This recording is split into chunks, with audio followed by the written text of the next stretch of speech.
नमस्कार, स्वागत है आप सभी का tutorial classes study for all English confusing word part 16 के अंदर।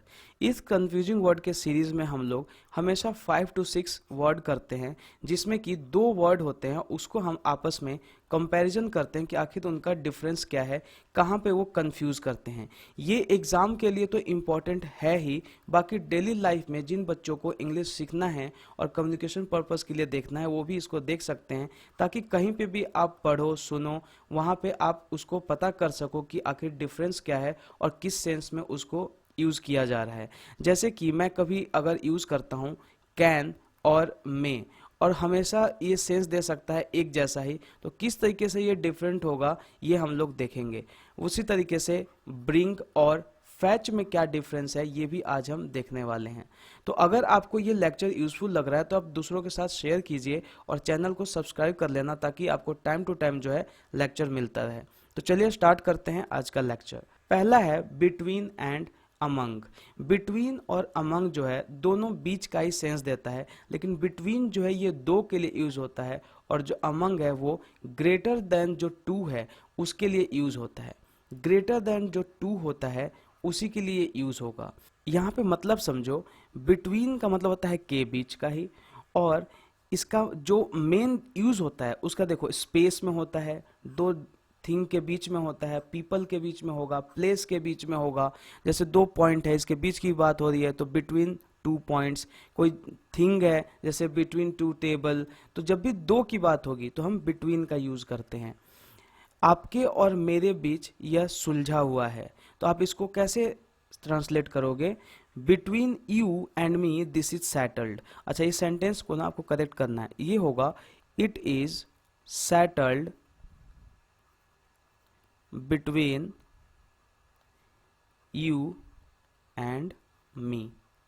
इसको आपने करेक्ट कर लेना है। तो यहाँ पे सेटल्ड का यूज हो रखा है और बिटवीन यू एंड मी का यूज हो रखा है, दो के बीच का यूज हो रखा है, तो हम बिटवीन का यूज करेंगे। आइए अब देखते हैं अमंग को। इसका मतलब ही के बीच में ही होता है, और इन और concerning a particular group of people और थिंग। मतलब कि कोई भी चीज दो से जब ज्यादा होगा तो हम लोग क्या यूज करेंगे? अमंग का यूज करेंगे। राजनेताओं के बीच इस मामले पर चर्चा हुई। The matter was discussed among the politicians. तो वहां पे पॉलिटिशियंस जो है, यहाँ पे दो की बात नहीं हो रही है, दो से ज्यादा की बात हो रही है, इसलिए यहाँ पे अमंग का यूज हो रखा है। ब्रिंग एंड फैच, बहुत कंफ्यूजन होता होगा ब्रिंग एंड फैच में।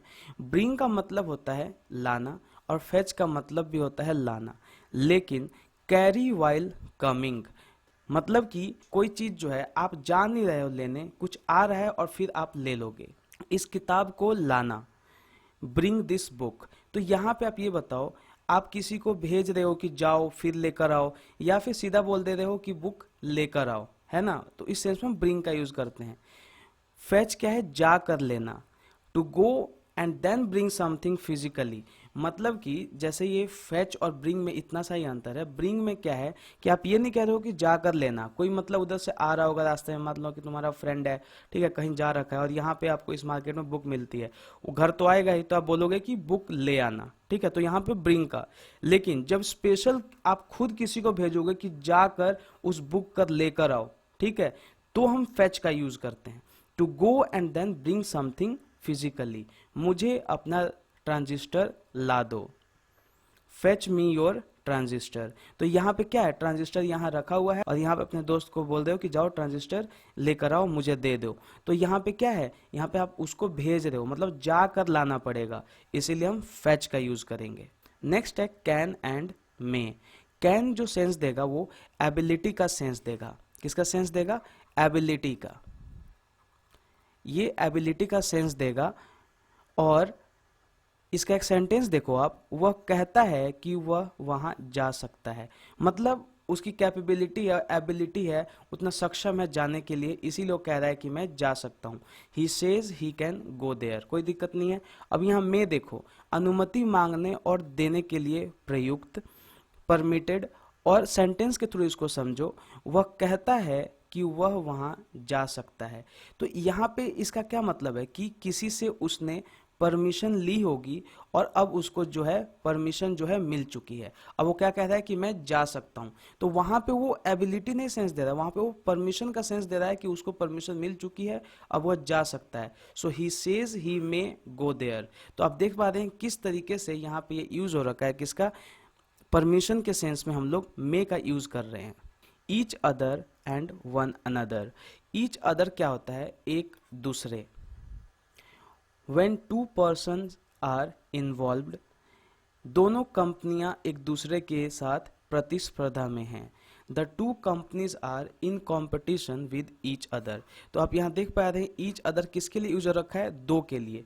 वही जब हम लोग one another देखेंगे तो ये एक दूसरे के लिए ही यूज होता है, लेकिन दो से ज्यादा के लिए। जिस तरीके से हमने between और among को देखा था, क्या डिफरेंस था, बीच का ही था, लेकिन ये दो के लिए था, ये क्या है, दो से ज्यादा के लिए है ना। तो उसी तरीके से वन अनदर क्या है, दो से ज्यादा के लिए है। चारों एक दूसरे पर दोषारोपण कर रहे थे। All the four were blaming one another. तो यहाँ पे सबकी बात हो रही है, चार की बात हो रही है, दो से ज्यादा की बात हो रही है, तो हमने वन अनदर का यूज किया हुआ है। यहीं पे एरर में क्या होता है, ईच अदर दे देगा, और आप सोचोगे यहाँ पे तो कुछ गड़बड़ है ही नहीं, लेकिन यहाँ पे आपको पता होना चाहिए कि दो से ज्यादा है तो वन अनदर होगा। नेक्स्ट है फ्यूअर एंड लेस। दोनों का मतलब कम ही होता है। जैसे देखो, फ्यूअर का मतलब कम होता है, यूज फॉर काउंटेबल थिंग्स, उसके द्वारा कम अंक सुरक्षित किए गए थे। Fewer marks were secured by him. तो यहाँ पे आप ये देखो कि काउंटेबल है, मतलब कि जो नंबर आ रखे हैं उसको आप गिन सकते हो, इसीलिए फ्यूअर का यूज हो रखा है। लेकिन अगर जब हम लेस की बात करते हैं तो ये भी कम का ही सेंस देगा, लेकिन आप इसको गिन नहीं पाओगे, क्वांटिटी के सेंस में इसको यूज करेंगे। जीत किसी चमत्कार से कम नहीं थी। The victory was nothing less than a miracle. तो यहाँ पे देखो, आप मान लो कि फ्यू यूज करोगे, फ्यूअर देन मिरेकल, तो एक गलत हो जाएगा, बिकॉज विक्ट्री जो है, ठीक है, victory was nothing less than a miracle. आप गिन नहीं सकते हो उसको, बस कह सकते हो कम है, ज्यादा है, इतना है ना। तो उसी सेंस में हम लोग यूज कर रहे हैं लेस का। जहां पे हम क्वांटिटी की बात कर रहे हैं वहां पे हम लोग गिन नहीं पा रहे हैं, अनकाउंटेबल की बात कर रहे हैं। वहीं पे फ्यूअर जो है वो काउंटेबल के सेंस में यूज होगा। Can not and can not. Can not जो है ये अपने आप में एक वर्ड होता है, आप कभी भी कैन के साथ स्पेस नहीं दोगे, ये गलत हो जाएगा। ये सेम चीज यही लिखा हुआ है, the word is single word. जो ये वर्ड है कैन नॉट, ये अपने आप में एक सिंगल वर्ड है, इसको कभी भी स्प्लिट करके नहीं लिखना है।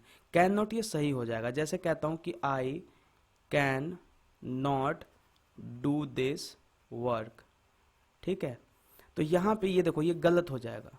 ये क्या होगा, पूरा ये कैन नॉट एक साथ यूज होगा, ये आपको ध्यान रखना है।